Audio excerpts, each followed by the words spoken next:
Selamat pagi para leaders yang ada di rumah.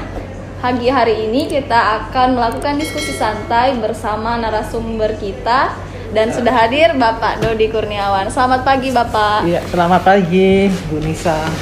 Hari ini sehat Pak? Sehat, alhamdulillah sehat. Alhamdulillah. Di zaman pandemi Covid sekarang ini kita harus selalu menjaga kesehatan kita dengan tetap menjaga jarak dan tentunya memakai masker. Iya. Nah, pada kesempatan kali ini kita akan melakukan diskusi santai membahas perjalanan karir seorang Bapak Dodi Kurniawan sehingga bisa menjadi seorang kepala balai pada saat ini. Nah, mungkin teman-teman sudah tahu juga bahwa Bapak Dodi Kurniawan ini sekarang menjabat sebagai Kepala Balai Pengamanan dan Penegakan Hukum Lingkungan Hidup dan Kehutanan Wilayah Sulawesi. Nah, kan tidak mungkin nih langsung jadi kepala balai. Pasti ada awal karir. Nah, mungkin bisa diceritakan secara singkat Pak, awal mula karir Bapak. Iya, terima kasih. Pada awalnya saya memang berangkat dari CPNS calon jagawana, calon asisten jagawana yang pada mulanya itu berada di tempat tugas saya di Provinsi Jambi, tepatnya di Taman Nasional Merbak, ya. Tahun 1998 saya diangkat di CPNS. Nah, di sana saya menjadi seorang jagawana, kemudian sekarang berganti nama dengan Polisi Kehutanan.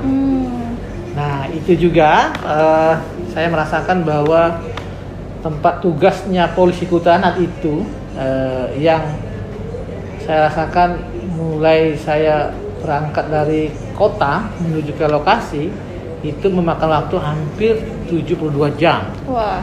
Dan berjarak dan menempuh dengan kapal dan perjalanan yang sangat melelahkan, tapi di lokasi yang sama saya merasakan bahwa disitulah saya ditempa menjadi seorang calon jagawana waktu itu untuk belajar bagaimana mengenal lingkungan kerja, bagaimana mengenal masyarakat, bagaimana melatih diri saya untuk berintegritas, disiplin.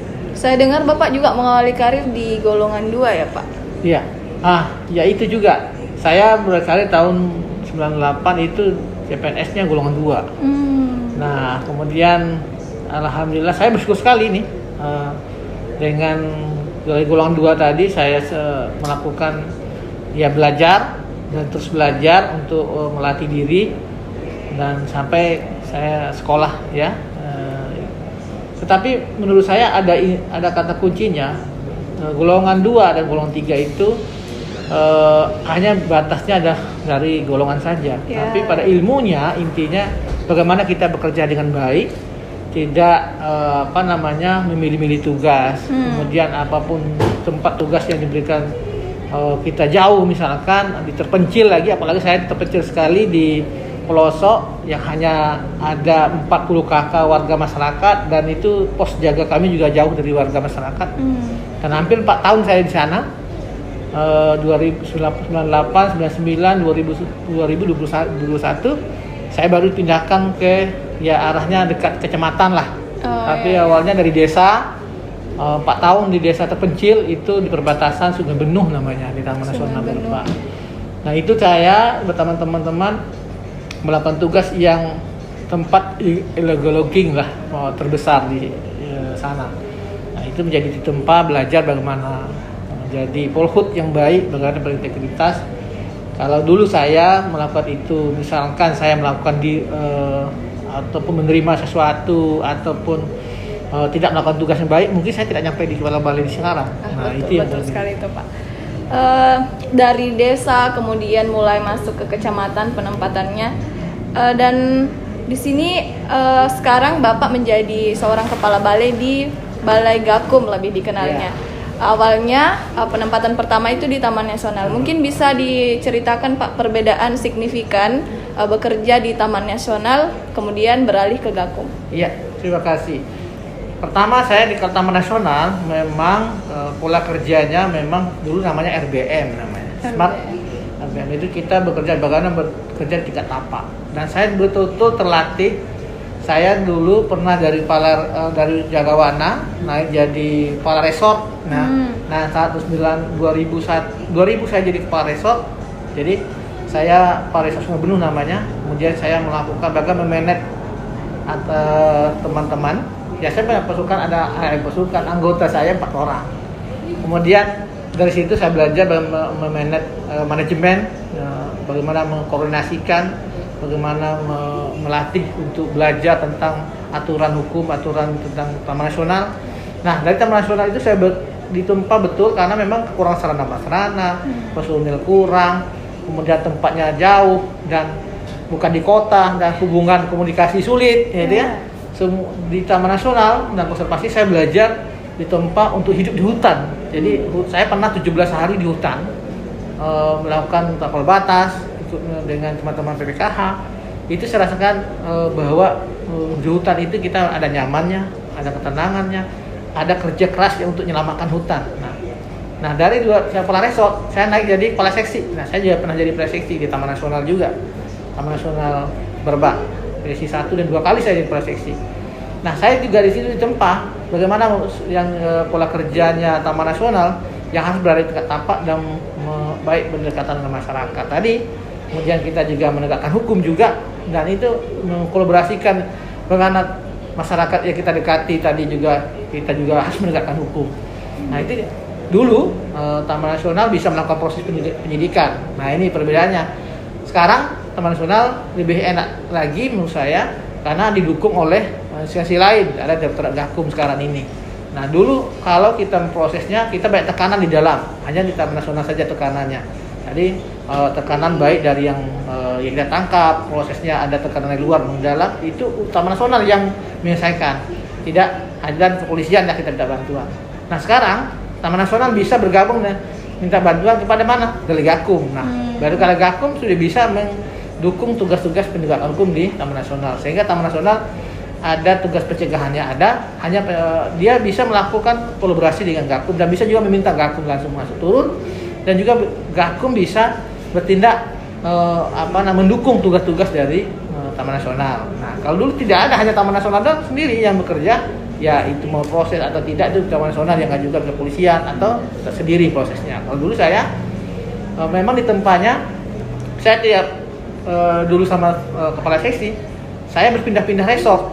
Jadi saya tinggal bukan di kantor seksi, tapi sesi misalkan resort 1, resort 2, saya minggu 1 saya di resort Nipa Panjang misalkan di sana namanya. Kedua saya ke resort Sungai Rambut. Jadi saya 1 minggu di sana, 1 minggu. Sehingga saya sering berada di lapangan dan betul kalau operasi ataupun patroli saya di hutan dengan teman-teman untuk melakukan proses. Nah, gimana dengan Gakum? Kalau Gakum apalagi sekali kita dituntut dengan nilai-nilai yang harus kita pahami adalah integritas lebih dulu. Kemudian dan itu saya ditempa di Taman Nasional. Dulu saya merasakan, dulu saya pernah diiming-iming lah, macam ada ditekankah atau diancam lah untuk tidak memprosesnya. Ada di unjuk rasa, saya pernah di unjuk rasa hampir berapa kampung karena kita melakukan penegakan hukum, padahal waktu itu kita sudah melakukan proses peringatan melalui mekanisme yang persuasif yang sangat panjang sehingga bisa proses. Nah, Taman Nasional sebenarnya dia tidak melakukan langsung penegakan hukum, tetap melakukan upaya administratif lebih dulu. Nah ini juga Gakum seperti itu juga. Gakum juga sedang menjalankan. Saya pikir tidak jauh berbeda antara Gakum yang yang saya hadapi sekarang dengan di Taman Nasional. Nah, yang berbeda luas wilayahnya yang berbeda. Areal kerja, area kerja dan ditambah dengan lingkungan hidup. Jadi dulu hanya kehutanan saja. Saya bekerja untuk kehutanan, menteri kehutanan. Sekarang lingkungan hidup dan kehutanan. Jadi sehingga pemikiran kita hanya hutan saja sekarang udah balik semua lingkungan. Jadi kerja kita makin berat bila dilakukan dengan sepenuh hati, saya lebih ringan. Tapi kalau masih dongkol ya nggak bisa. Kerja di Gakum ini banyak ada tekanan, ada rintangan, ada hambatan. Nah itu jadi peluang. Iya betul. Kelemahan tadi jadi semangat kerja kita gitu. Jadi sebenarnya tidak cukup signifikan ya perbedaannya dan masih sangat berkaitan dan sangat berkolaborasi antara Taman Nasional dengan Gakum. Nah, di sini pasti dong ada hambatan-hambatan yang dilewati Bapak selama bekerja. Sudah bekerja berapa tahun, Pak? Saya bekerja 23 tahun. 23 tahun. Nah, bisa mungkin disebutkan satu hambatan terberat yang Bapak hadapi selama bekerja. Tantangan terberat saya adalah bagaimana saya mengalahkan diri saya sendiri untuk bisa bertahan, untuk bisa berintegritas.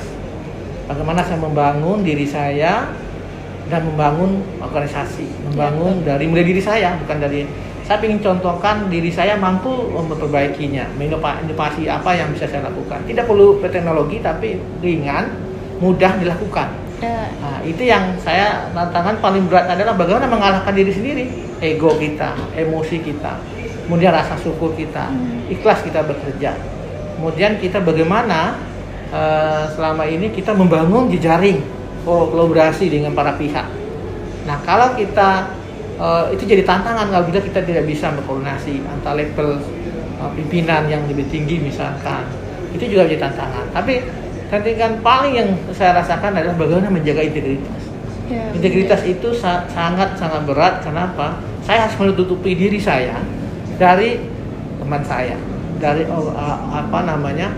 ada pihak-pihak yang ingin mendekati saya atau mendekati kita semua kantor, tapi saya menutupi diri terkait dengan masalah kasus ya. Kalau terkait dengan organisasi pelayanan kita akan terbuka, tapi terkait dengan masalah kasus memang saya sudah berpikir dengan teman-teman bagaimana bekerja cerdas namanya.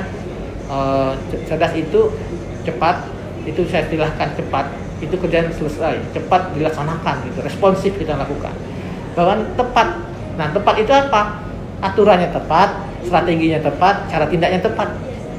Ketiga itu ada tuntas, kerja selesai. Nah, jadi kerja tuntas itu ya tidak meninggalkan jejak bekasnya dan tidak meninggalkan masalah berikutnya. Nah, kalau bisa itu selesai. Kan konsisten. Jadi konsisten itu didukung dari mana? Baik sarananya, baik SDM-nya, kemudian dukungan peraturan perundangannya sudah ada. Jadi saya Gakum ini juga sudah 6 tahun berdiri ya. Saya merasakan dukungan pimpinan kita itu sangat mendukung dari Ibu Menteri KLHK, Wamen dan apalagi Dirjen Gakum sama sekali sudah memberikan dorongan kita dan membuatkan prinsip Gakum sendiri, yaitu bagaimana nilai Gakum itu sendiri prinsipnya berintegritas, itu utama. Kemudian profesional, selalu belajar untuk meningkatkan ilmu pengetahuan. Kemudian keahliannya. Tempat responsif, bagaimana kita selalu responsif. Dulu awalnya peduli. Dari peduli kita respon untuk menghadapi ini, untuk melakukan pelayanan, memudahkan masyarakat untuk melakukan pengaduan, kemudian kita menindaklanjutinya. Tempat inovasi, bagaimana kita selama ini diberi inovasi-inovasi yang dibuat oleh pimpinan kita, Dirjen Gakum dan Kementerian KLHK, membuat center intelijen misalkan, kemudian membangun koordinasi yang para pihak, membangun jejaring, bagaimana kita mendirikan komunitas-komunitas yang peduli kepada kita, adanya paralegal yang bisa menolong kita, dan bagaimana membangun stakeholder lain yang mendukung kita. Jadi perlu diingat bahwa tidak ada penegakan hukum tanpa integritas. Nah, terakhir nih Pak, dalam diskusi santai kita, mungkin bisa diberitahu nih sama future leader yang ada di luar sana yang mungkin kedepannya akan menjadi seorang pemimpin, apa kira-kira kiat-kiat dan pesan buat mereka untuk menjadi seorang pemimpin? Ya, saya tidak bisa menyampaikan motivasi yang baik, tapi saya ingin menyampaikan hal yang saya lakukan. Ya. Pertama saya lakukan adalah bagaimana saya bisa bersyukur atas apa yang kita miliki, bersyukur atas apa yang kita hari ini ada. Contoh saya bersyukur, saya dulu dari golongan 2 saya bisa ini alhamdulillah saya diangkat dari kepala resort, diangkat dari kepala seksi, kemudian diangkat dari kepala balai. Dan saya di kepala balai itu luar biasa. Saya tidak menyangka bahwa saya bisa seorang golongan 2 bisa menjadi seperti ini. Nah, sehingga saya tidak bisa mengajarkan orang lain untuk bermotivasi. Saya cukup menyatakan saya belajar terus bekerja dengan sungguh-sungguh dan sepenuh hati, dan bekerja dengan hati dan ikhlas. Nah, ikhlas itu berarti kita siap menerima susahnya, senangnya, kemudian kita harus selalu melatih dan belajar. Nah, belajar itu tidak harus di tempat pendidikan saja, tapi bagaimana kita mengkolaborasikan di tempat bekerja juga berlatih dan belajar. Nah, saya juga pernah mengalami musibah besar bagi saya bahwa saya sudah pernah hidup 2 kali karena waktu itu perasaan saya udah pernah tenggelam di suatu tempat di Taman Nasional Berbak. Kapalnya tenggelam, saya juga berenang sampai 3 jam di laut dari jam 12 malam sampai jam 3 subuh sampai di tempat, tapi di pinggir belum pantai tapi ada kelong namanya. Saya berada di situ sampai pagi ditolong orang. Nah itu bagi saya itu dulu kalau saya tidak selamat mungkin saya tidak sampai di sini juga. Dan di situ juga kalau saya dulu mungkin bermain-main, tidak bekerja keras, saya tidak belajar, saya tidak melakukan tugas yang benar, mungkin saya tidak jadi kepala balai. Nah, salah satu yang saya pikirkan saya ini bagaimana mau belajar itu mulai dari rumah, belajar dari kantor, belajar sekolah juga. Informal dan formal itu penting. Yeah. Nah, bagi saya, kenapa di kantor Balai Gakum Sulawesi ada perubahan? Saya lakukan bagaimana setiap pagi itu harus ada apel pagi. Itu tujuannya apa? Sebenarnya melatih disiplin. 2, mengecek personil. 3, bagaimana komunikasi tiap hari terbangun. Masalah-masalah yang ada bisa diselesaikan secepat mungkin. Nah, prinsip dalam bekerja bagi saya untuk teman-teman semua, kalau memang ada yang bisa baik disampaikan kepada pihak lain untuk bisa, apakah dalam bekerja itu kita harus menuntut semua itu harus menghasilkan sesuatu, uang misalkan, tapi yakinlah rezeki kita tidak akan tertukar dengan rezeki orang lain. Maka kita janganlah banyak menuntut hal-hal yang harusnya kita bekerja harus ada uang. Nah itu yang saya hindari dari dulu. Tapi tetap pasti satu saat kita ada rezeki, kita tidak akan tertukar. Nah ini prinsipnya, kerja dengan semangat dan dengan hati, ikhlas menerima apapun yang kita lakukan itu pasti Tuhan tahu. Jangan berharap dinilai orang lain. Justru yang kita dinilai orang lain akan menjadi kecewa. Nah saya berpikir banyak kita menilai orang lain, kadang-kadang yang dinilai orang lain belum tentu sama. Nah orang akan berpikir kita bahwa kita adalah orang hebat, ternyata orang lain tidak, masih ada orang hebat lain. Makanya insya Allah mudah-mudahan saya tidak berpikir untuk banyak berpikir dinilai orang lain, tapi mudah-mudahan Tuhan menilai itu. Nah, Tuhan menjadi ikhlas bagi kita bekerja. Intinya ikhlas sudah bekerja. Keren sekali nih. Jadi yang saya tanda itu rezeki tidak akan tertukar. Nah, di penghujung diskusi ini bisa mungkin kita dengar close statement dari Bapak Dodi Kurniawan. Iya. Pertama saya ingin menyampaikan terkait dengan Balai Gakum Sulawesi. Balai Gakum Sulawesi ini berada untuk wilayah kerjanya itu ada di Sulawesi Selatan, Sulawesi Tenggara, Gorontalo, Sulawesi Tengah, Sulbar ya, Sulawesi Barat dan Sulawesi Utara. Ada 6 provinsi yang kita wilayah kerja kita. Kemudian ada 3 sesi wilayah, ada di Sulawesi, sesi 1 ada di Makassar kantornya, kemudian di Sulawesi 2, seksi 2 ada di Palu, dan sesi 3 ada di Manado. Nah, semua itu adalah tugas pokoknya yang semua menurunkan tingkat gangguan dan ancaman kerusakan lingkungan hidup dan kehutanan. Tentu dalam tugasnya masih banyak kekurangan dan hambatan yang dihadapi. Tapi mari kita sama-sama mengajak masyarakat semua, kita semua jaga lingkungan kita yang baik untuk kita jaga selalu. Kalau bukan kita, siapa lagi? Kalau bukan sekarang, kapan lagi? Itu pesan kami, berharap bahwa kita semua mari bergabung dengan Balai Gakum untuk mendukung menurunkan tingkat gangguan dan ancaman kerusakan lingkungan hidup dan kehutanan. Sekali lagi kami nyatakan berani melaporkan gangguan kerusakan lingkungan hidup dan kehutanan hebat. Itu adalah orang yang peduli, orang yang ingin lingkungan yang lebih baik. Yakinlah bahwa masih ada penegak-penegak hukum yang masih bekerja keras saat ini. Kami tentu masih perlu dukungan daripada semua pihak masyarakat, termasuk stakeholder lain dalam bekerja, termasuk pesan kami juga pada seluruh personil Gakum yang ada di Indonesia. Mari kita kerja dengan semangat, dengan hati nurani, dan selalu bangun kolaborasi, bangun kerjasama dan komitmen dalam menegakkan hukum yang baik.